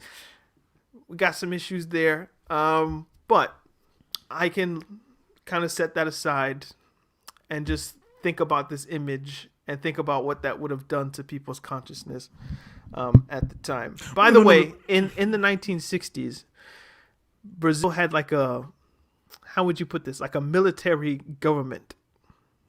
And so there was a black movement at the time, like an Afro-Brazilian movement. And a lot of people got kicked out of the country or they disappeared, as tends to happen in Africa in many cases. I think you guys know where I'm going with that one. So yeah, he could have been a part of that if he wanted to be, but that would have put him kind of in a Muhammad Ali versus the United States situation. And I don't think he was willing to do that. So he could have been a greater, I don't know, like he was a great social figure, but he could have been more for black people or Afro-Brazilians more specifically. No, I think outside of just the optics and like we have somebody to look at and aspire to, kind of like a Michael Jordan, what that does for people's self-esteem. You could have been bigger for your people, but you chose not to do it because of the consequences, which I understand considering a military government and the complications and ramifications of going against one of those. But yeah. It's easy for me, like the whole. I've always had issues of Pele, the ambassador, the statesman, and Pele, the guy. So I've always come at this from a footballing point of view. Pele can never be what Muhammad Ali is, because Muhammad Ali was really special. He was like the full course meal, And in Muhammad Ali, that is a rare entity. That Muhammad Ali was, there are very few people that are like, yeah, I'm going to excel at sports and I'm going to do the right things outside of my sports. I'm going to be much more than a sportsman, and I'm fully aware of things that are happening. Obviously, it helped that he was obviously close to Malcolm X and so forth. Obviously, giving some pointers, this is how the world operates. So, I'm not going to put that on Pele. So for me, like, we can't expect every great sports person to be the Muhammad Ali. We just can't expect that. Pele, he is who he is. And he is what he is. Okay, so that's there. One point I wanted to raise, though, about this, specifically this, is I think Pele is the reason why he's made things problematic with Messi and Cristiano. Because I was watching First Take, and in First Take, it's normally like American sports because it's an American show, and very rarely they talk about soccer. So they're just talking about football now and everything, and turn the channel. Yeah. So, but just that the first name that they say, like the first name that comes through Stephen A. Smith, is Pele, and that just sort of resonated with me because I'm like, the reason why they say Pele isn't because of Santos. It's the World Cup. And because he is so synonymous with the World Cup, and it is what it is, like we have disputed over 62, but he has those World Cup medals and he did play. So you could argue that, bro, I was involved in 3 World Cup wins. And because he was the first, football's first global superstar, and was such a prodigy, and he did it as a 17-year-old in 58, and he then returned to do it as a 29-year-old. It's almost like a perfect story where you do it as this prodigy at 17, and you say, oh, you thought I was done. Yeah, I'm going to say what's up again when I'm 29. In 1970, he puts the World Cup as, okay, this is what it's about now.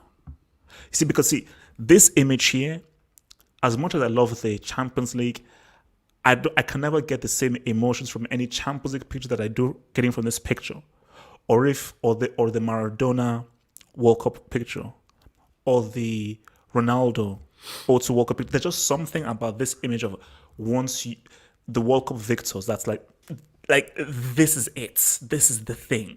Do you know? Like, I don't want to go backwards, but just think about what Brazil's presidents look like. They're all white. Think about every Brazilian president, but then think of who their most famous people are. And that to me has always stood out as like, this image he's really their president. They don't know it. They wouldn't accept it if he was a politician and running for office with some name that wasn't Pele. If he was just some guy from the favela who decided to be a lawyer and you know what? Oh, now I'm Secretary of State for Brazil and I try to be president.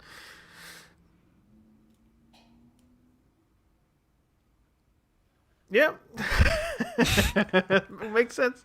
So it's the idea that like they don't know that he's their president. They wouldn't accept a person like him as their president because the voting record for the past however many decades tells us such.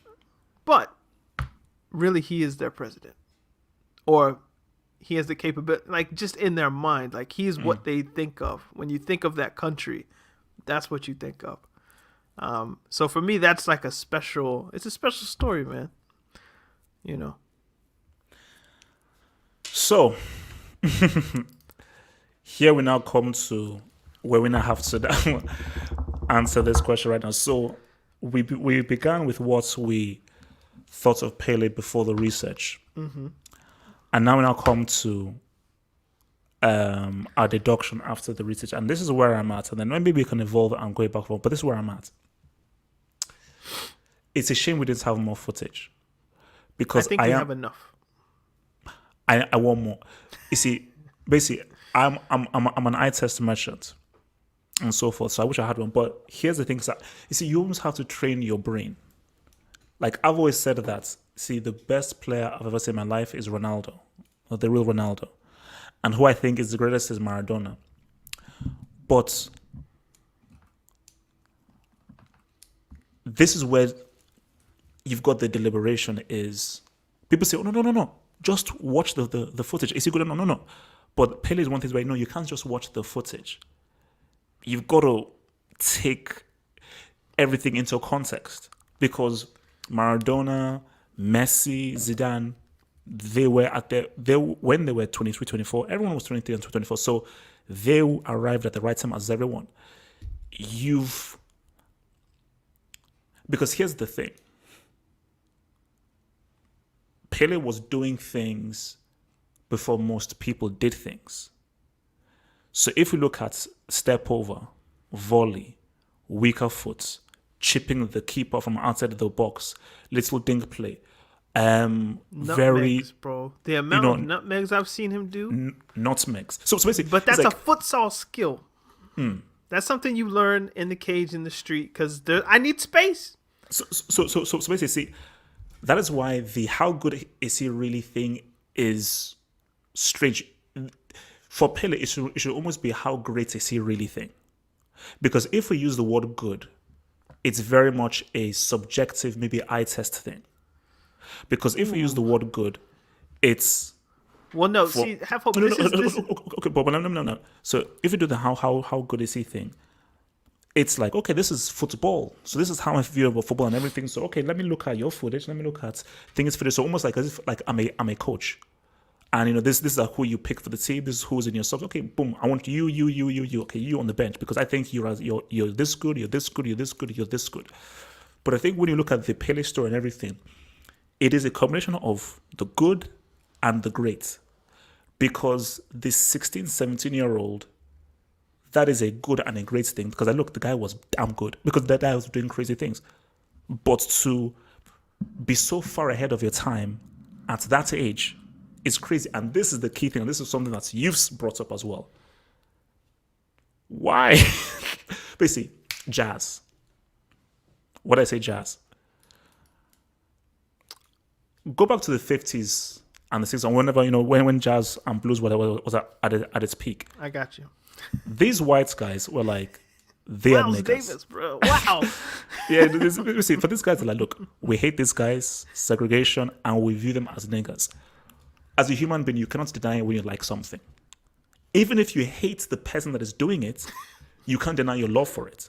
So those white people, the NFL and the NBA in 2020 are examples. Yeah. So basically, so those white guys who are in that jazz bar and so forth, who use the word nigger frequently, don't like black, would never break bread with black people, not allow them anywhere near their home. But they'll they lift up Pele though on their shoulders. Yeah.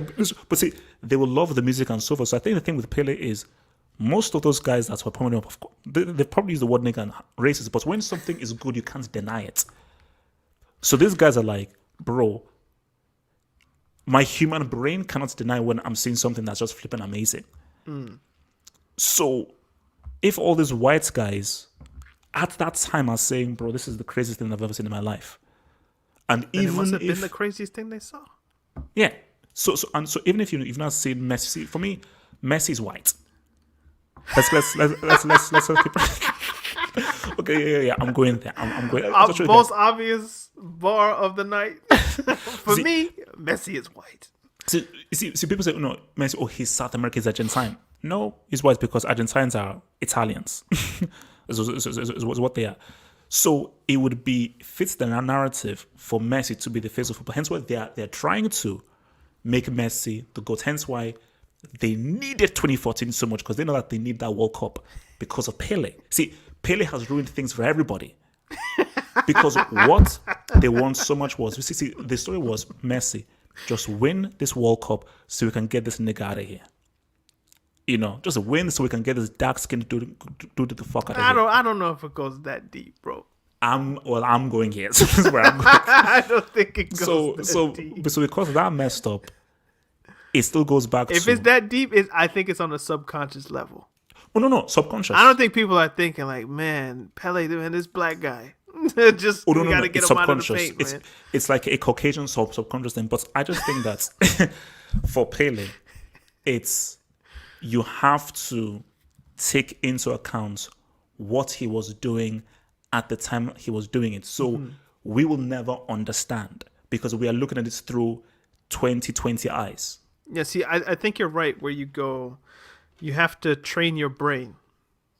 Whenever you go back in time, you have to train your brain. Whether it's 10 years, 20 years, 30 years, 50 years, 60, 70, 80, you have to train your brain to, if you're trying to critique a player, like you say, how good was Pele really? Then everything has to be relative and contextual.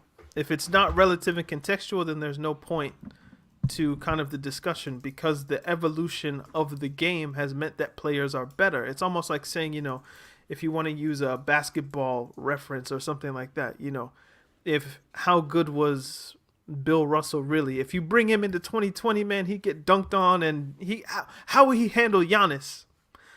that defeats the purpose. Like if we transport Pele into 2020, how would he do? That's not really the point. That's not how we judge him.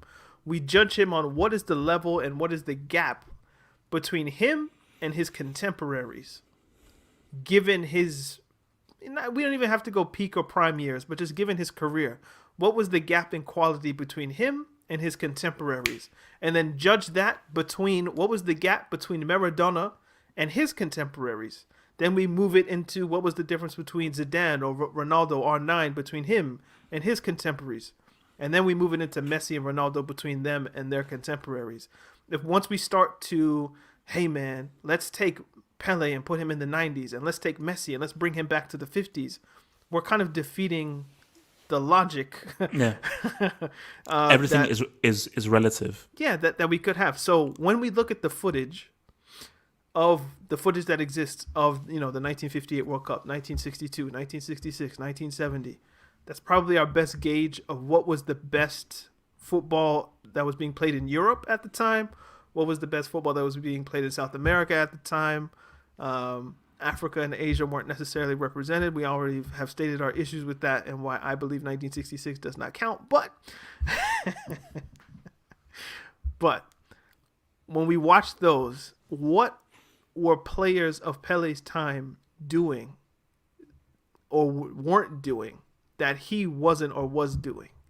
And the list is as long as my arm. Like the things that he was doing weren't standard at the time. Like he is the building block by which we get a Maradona. Maradona looks at the footage and thinks, oh, I can do that. I can implement some of that in my game. I saw him do a Cruyff turn. I saw some images of him doing a Cruyff turn. You don't think Cruyff was a kid, like, looking at the footage, or was, like, I don't know how old Cruyff was, like, in the 60s or whatever, but he must have been watching it and thinking, oh, I can do that. You go out in your yard, and you invent your own variation of the thing that you thought Pele would do, and, oh, this works. Let me try it at the Ajax Academy. Now it's your move, even though you were inspired by somebody that comes from a different culture. Like, everything is built on top of somebody else. You think Messi becomes who he becomes without watching Maradona? No. But who does Maradona watch? And who did he watch? And who did he watch when he was a kid? And it all goes back to Pele. For Pele, there was somebody that he would have watched, and that was a building block from the 1940s or early 1950s or whatever the case would have been. So everything has to be contextual and with its time when we do this. So when we say how good was Pele really, what we're saying is how good in his time was Pele really? And once we boil that down, then there's no debate about how good or great he was. And greatness, the longer it goes, the greater he'll become. Because time just kind of makes everything, I think, more amplified. But no, I think, because you said, who did Pele watch? Who did he watch, though? I wonder. Well, he watched his father, number one.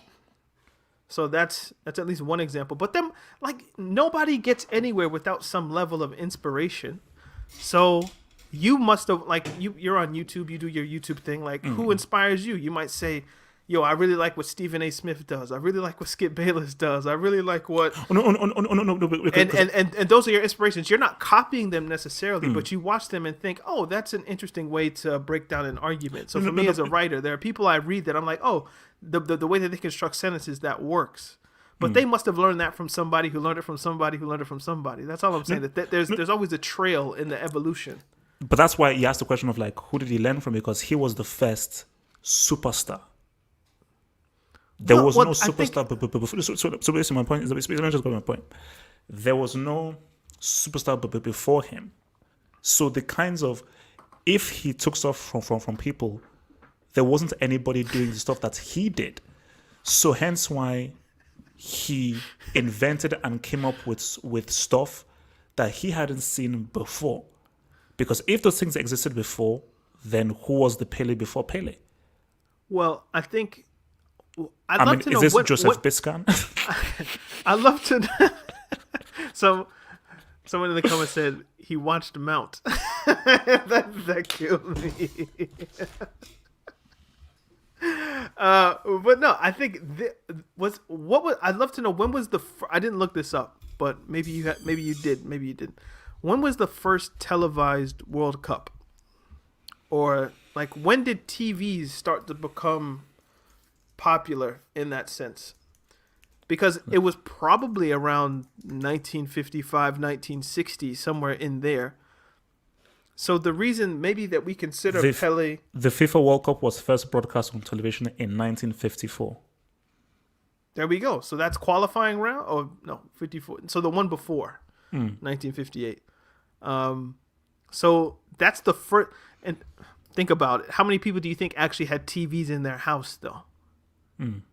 I think there's a reason why the 1970 Brazil team is considered to be the greatest in the world. It's because that's the one where Brazil was at a good level, at a great level, had great players, but also the world had developed to a point where most people at that point probably had a television set. By the 70s. So, what I'm saying is the footage that could have existed of players that played in the 30s, 40s after war, whatever the case would have been, early 50s, that might not exist. The players that would have inspired a young Pele, it's just radio. And then obviously he has his own sauce that he brings to it, you know?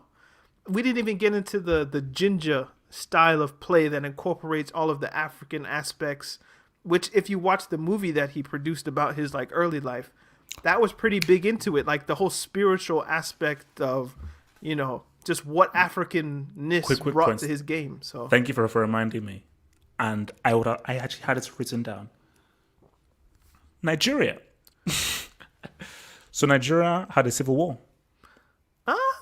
In the 60s, I think it was 69. You would have really been mad at yourself if you forgot. I would have been. No, I had it freaking written down. But I had it written down. I was like, so yeah. So basically, Nigeria had a civil war. I think, and I believe the year is 69. So basically, Nigeria got their independence October 1st, 1960. So of course, people know of course the Biafra war that my mom pretty much knew about and was embroiled in between the different tribes. So there was a civil war happening in 69, and this civil war was stopped because Nigerians wanted to watch Pele play. So Pele played an exhibition where his team played against, I think it's called this Stationery Stores FC or something like this Lagos-based team in Lagos. And they stopped the civil war to watch Pele play. But then it then carried on for like another few years afterwards.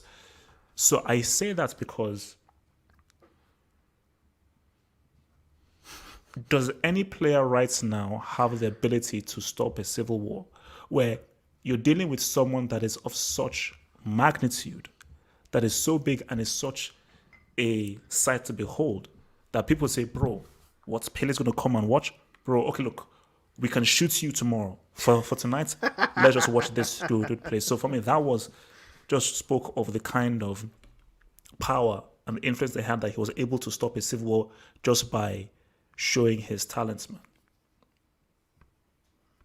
What were you going to say? Hold on. What are you going to say? Don't worry, guys, I will take your shots afterwards. I'll take your chats afterwards. We're just rounding off. Oh, yeah, I knew you were going to bring that in. Drogba. He has the power to stop a war. only for a few years, you know, they started fighting back again, but you know, it stopped for a while. But you know what's interesting is, okay, Drogba is Ivorian, so his credibility to Ivorian people would kind of make sense as like the leader of the Ivorian team. The fact that Pele is an outsider, totally outside, probably didn't speak English that well in 1960, speaking Portuguese. But the fact that an outsider is coming to visit, and that's enough to stop it. I think that's a deviation that we have to consider. And remember, TVs are not really that so widespread, and they wouldn't have been that widespread in Nigeria. Listening. So just by radio and just by that, people are like, oh my gosh, who is this guy that? Because it would almost be like this mythical figure that people are talking about. Do you know? Okay, a lot of the myths and legends that we have today, I feel like they're fake, or they're not fake, but they're manufactured.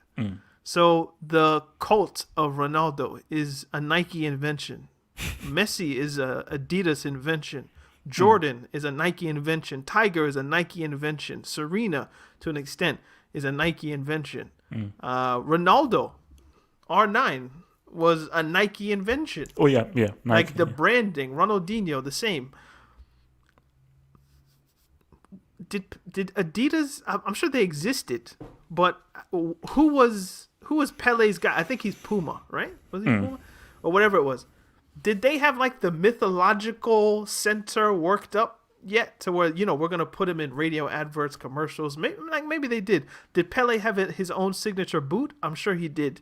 Oh, But yeah, he must but have. to the level and scale of like what happened in the '90s, when obviously we get internet and all that kind of stuff, like the myth making that he was able to construct just based off the mediums that were available, it adds another level to just like, wow, like how good was he? Must have been How good was insane.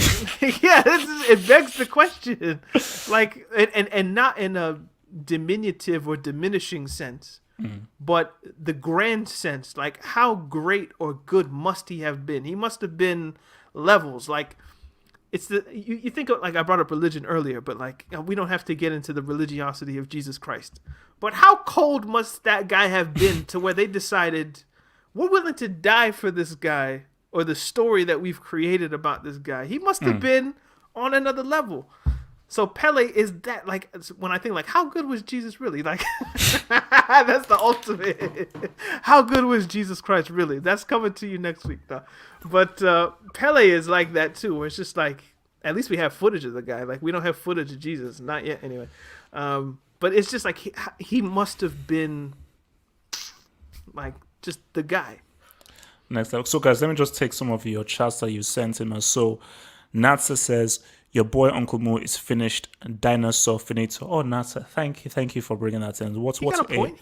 a lovely, a lovely comment. I know he's not finished. He's still the GOAT. 2010, 2010, 2010. Kevin K says, thoughts on Harden to the Brooklyn Nets. He'll still fail. He'll still flop, as he always does. And Joseph Balinsky says, Stanley Matthews was the main superstar before him. Stanley Matthews is an interesting character.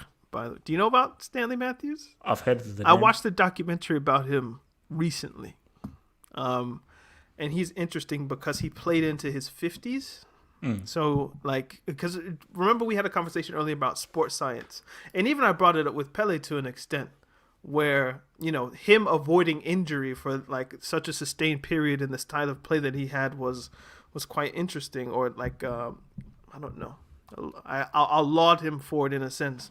And it shows how good he must have been cognitively to avoid injury. Stanley Matthews was a player that his peak would have been World War II, but because of the war period in England, he missed a lot of his career. But he was a wide player that played for Stoke and Blackpool. And when you look at the footage of him, like, he's like a one-trick pony. Obviously, like Robin. Imagine Robin, but instead of for goals, it's for crosses. Oh.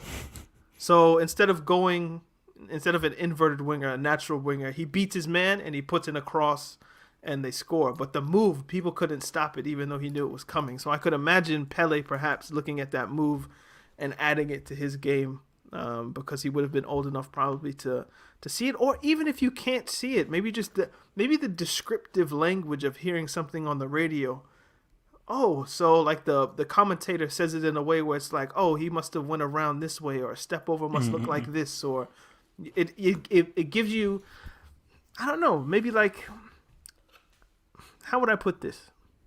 Not being able to see something lets your imagination create what you think could happen, and then what you think you could do. Your imagination Watching can run Messi, wild. you try to copy him exactly like a robot, or watching Neymar, you might try to copy him like a robot. If you were just hearing what Neymar was doing, you'd get your own picture of what you think they're doing, and then you try to implement your idea of someone else's idea. So, yeah. So let's have a final consensus, man. Okay. Where do you stand with? I'll come to you first. Where do you stand with Pele after the research? I'm the only one here. He was like, "Oh, I'll come to you first." Okay, it's difficult to place Pele given how we're gonna do the show. Is we're gonna do a lot of research, I guess, on a lot of legends. So Pele is probably the benchmark. I don't know if he's gonna stay the GOAT, because I know when I watch Zidane, or when I watch Ronaldo, or when I watch Maradona, I'm gonna come in here, I'm gonna say Pele ain't got nothing for them, bro. like, like when I sit down and I watch like the R9 highlights, and I just sit down and I'm like, bro, I told you when we do R9, I'm gonna come in here with like a full meal. like again, but what will always I think be in Pele's favor, and why he'll always, for me at least, be the GOAT. Is black. Well, there's three things, especially after doing the research. The first thing was the style of play. That's just number one. When I it's not just the goals, it's the passes, it's the dribbling, it's just the total package I see. That combined with, again, the relative nature of what we're attempting is how good was he compared to players in his era. And from the footage that we have access to, whether it be the World Cup in 58, 66, 62, 1970, some of the Brazilian games that I saw highlights of, but nothing extensive, he was far superior than all of the people that I watched him go against. Which, for me, I don't know if we're going to see another level of disparity that great. There's only so much greater R9 can be than a Maldini, than a Desai, than a whoever the defenders were in the 1990s in Serie A. There's only so much better you can be than them. If the Maldinis and Desais and whoever the defenders you want to mention, if that is the relative quality of defender in 1960 and Pele looked better than them by that much, nobody's going to look that much better than their opposition. I don't think. Messi doesn't look that much better than his opposition to me. On occasion, he does. And obviously, we're only looking at the highlights of Pele. We're not looking at every individual minute of every game. But yeah, the disparity in quality is stark. I think that's the word for it. It's almost jarring. Like, you shouldn't be able to do that.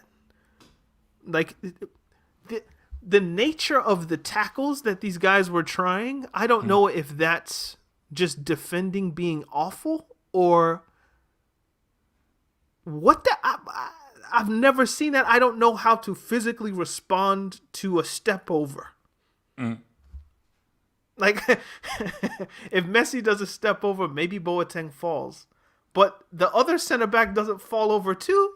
like that doesn't happen. So yeah, it's that. And the third thing was obviously like, come on, man. Like I don't even need to say anything. What's understood doesn't need to be said, bro. Okay, so see where am I? So now, you made a very good point with regards to the people have to stop doing this of like, oh my gosh, they were farmers. If Messi played there, blah blah blah. If they can play there, blah blah blah. Because everything is relative, you know. And I think that's what you have to. I think that's the key point is the disparity. Because when I watch the footage, I'm like, the defenders are crap. He can't be that good. The defenders were not that great. So if now puts Pele in today's time, he would not be that great because he's playing better than the defenders. But doesn't that then speak of his greatness, though, that he makes them look so bad because he was so far ahead of his time? So we're almost having like an impossible conversation if we now start to compare guys across decades. Because we just don't know what Messi will look like. It's a futile conversation. Yeah, because you cannot say, oh, Messi's like this now, so he will definitely be amazing in the 50s. How do you know? How do you, like, life is just what life is. And we develop how we develop. And well, as you just... I mean, one thing we know for sure. This is rude, but it's true. If we take Messi back to the 1950s, he's like 5'1", because he doesn't have access to the HGH that was needed as a treatment, not as a performance enhancement necessarily, but as a treatment to his I forget, there's something up in his brain that controls, or regulates height. So yeah, I think we kind of got to point that one out. But again, that's a futile argument because Messi is in this era. He did have access to better medicine that did create or help lend itself to creating, what what we see today. So. Yeah, because of better methods. So for me, I think with Pele, you have to look at it in context. You have to, because if you just look at it plainly, it's like, oh well, this doesn't seem as good as what people make it out to be. But the people saying this aren't people of your time; it's people of that time, and he made such an impression because it was like, oh my gosh, this guy is so far ahead of everyone else. They're like, this is the greatest thing that I've ever seen. So even these people who are, let's say, are 60, 70 years old right now looking at Messi, they can appreciate Messi. I can't remember what his name was. It was this guy on ESPN FC. He must have been in his 60s or his 70s. And there was Tommy Smith? Is he from Ireland? Like no. He's like, no. English dude old with like glasses. I've forgotten what his name is. Ian Dark? No. So basically, he said, no, I've seen Messi, Ronaldo, but for me, Pele, for me, and this guy is like good old white English. So my thing is that it doesn't matter who you show to any 70-year-old, because for that 70-year-old, when they were 16, 14, 13, 12, that's his hero. That's his superhero. Pele made on them can never be superseded, because this guy was like doing things that no one had ever seen before. So he's like, yo, I saw step over, overhead kick, chip over kick. Yeah, I saw that in the 50s already. So Messi, Ronaldo, Neymar, they're not doing anything that I didn't already see a guy do, a 17-year-old do in the late 50s or the 60s. So by that virtue, it's about context. Do you know how, like, kids these days, if you give them like a PlayStation 1 or a Nintendo 64 or something along those levels, they'll take it and they'll say, these graphics, like, how can you play that? Like, the graphics are trash. There's no HD. Like, what are these graphics? I can't, like, it's trash. It's rubbish. Like, they don't find the enjoyment in the beauty of just what the game is, because it doesn't look like, 4K Xbox That's the one, One. yeah. Paul Mariner. Yeah. I think that's a lot of what we see today, where a lot of people can't get past the black and white, the graininess, all that kind of stuff, but just in perception as well. Because it doesn't look like what I'm used to, everything has to be compared to what's new and what's best, and that's this era. But you lose, and I understand how that happens. Like, I understand how like a 5-year-old would look at PlayStation 1 and be like, I'm not playing that. It doesn't look good to me. But there are great games that are some of the greatest of all time, that are Nintendo 64 games, that are PlayStation 1 games, PS2 games even, like, that don't SNES. look visually appealing, but if you play them, like, the gameplay is better than what we have now. Oh, yeah. So in some instances, you just have to kind of take your mind back into the child that would be in 1997, and what enjoyment would he have gotten from that game, considering that game was the best at its time that had ever been invented. And getting people to do that is tough, I think, because you're dragging them. Let me take you from 2020 and drag you. How many years is that now? I'm really bad at math.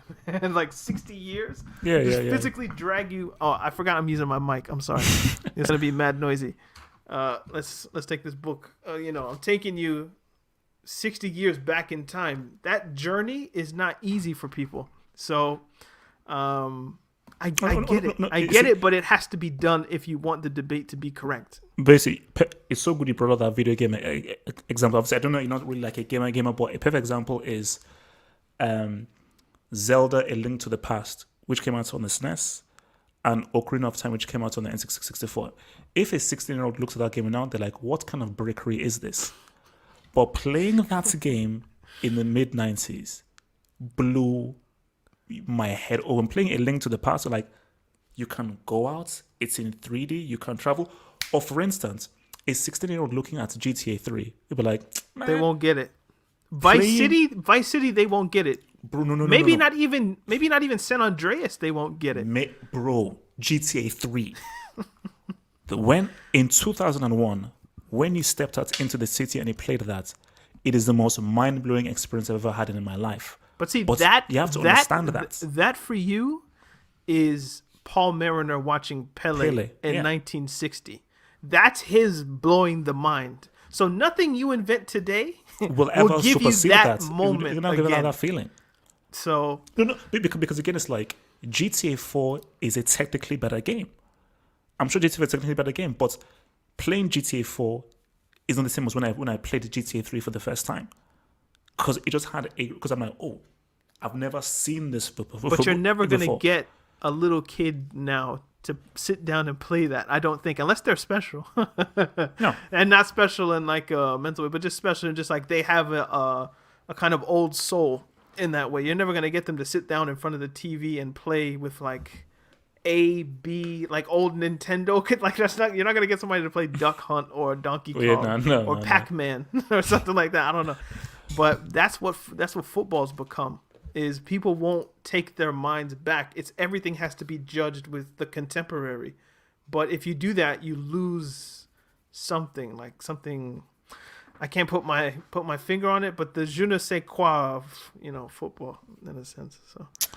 So guys, look, man, that is all from us. So this is the first of our How Good Was He release series. So guys, remember, if you're in here, remember to join and subscribe to our Target Tactics YouTube channel. The link is in the description box below. Pele's 80 years old, so I don't know if we're gonna have a full discussion about him.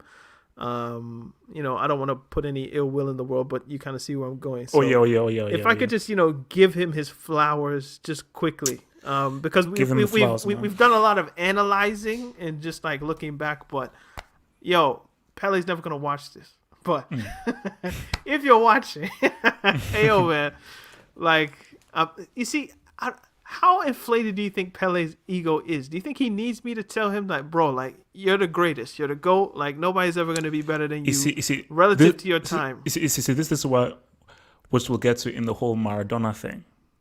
Because I think for Pele, every single day he is told, you're the greatest. You're the greatest. He's giving his flowers every single time. Yeah. Almost every time I see players who've spoken to him. They're like, oh my gosh, Pele, he's this. So he knows. So he knows. Hence why he doesn't even have a personality. Like he's like a statement because you're told every day about how great you are and you're to these events. Maradona, on the other hand, will get there. But just publicly, Pele, you're the GOAT. Trust me. This is the first entry into this. I can't see myself putting somebody above him. We'll have the discussion. It's almost like when we did the hip hop thing and we started out with Illmatic. Yeah. You're not gonna put anything above Illmatic. Because nothing is better than Illmatic. And I feel like that's kind of how I feel about Pele. Okay. But who knows? Maybe some research. Again, the Zidane one's gonna be tough. I know it's gonna be tough because the Barthez is gonna throw the ball. It's gonna be against Denmark. He's gonna see it and he's just gonna clip it and turn, and I'm gonna be like, who was doing that at the time? Bro, I told you when we do the R9 thing, man.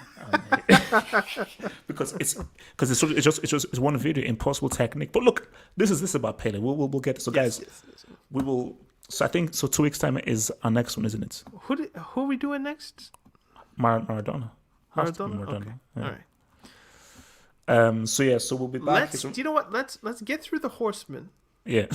And then we let the people decide, or we choose a list, and then the people decide from our list. This is the rule: you have to have retired. You can't be an active player. I agree. So you have to be a player who was retired, who is considered to be a legend. Or who See, we will decide, and then the people will vote from our. Yeah, they'll never know. But the thing is that they have to have retired. You have to retire them, and then give them the things to vote for. All right, guys, that was fun, man. Yeah, no. So it was a nice deep dive, man. Yeah, basically, we're bringing some order to this. Here, so guys, remember Talking Tactics, man. Subscribe to our YouTube channel. Link is below in the description box. Go on Twitter, and we're on Talking Tactics. If you look that up, follow us over there. SoundCloud. If you want the podcast every Tuesday, we released a podcast yesterday that discussed, I think Hazard was playing in the snow. We talked about that. We discussed Antonio Conte. Is Antonio Conte fraudulent? Half Hope had some thoughts about Barcelona. There's some stuff about the Premier League and whatnot. The magic of the FA Cup, whether you believe that or not. So Apple Podcasts, Google Play, Spotify, any podcast app, really. It's an hour plus conversation. So I encourage everybody to check it out. Also remember to subscribe to the channel, both Half Hope's channel or Half Hope's channel and our channel as a whole. Talking Texas, man. So yeah, leave. All right. Hey. And we want some comments from you guys too. Not just shout out to the people in the live chat, Yes. and all that good stuff. But, give us your thoughts. Put some comments below, and do you disagree? We'll be in touch, no doubt. So, how good was Pele to you, or how good do you think he was? Maybe people will have some different answers. But all right, guys. Peace out. Stay true.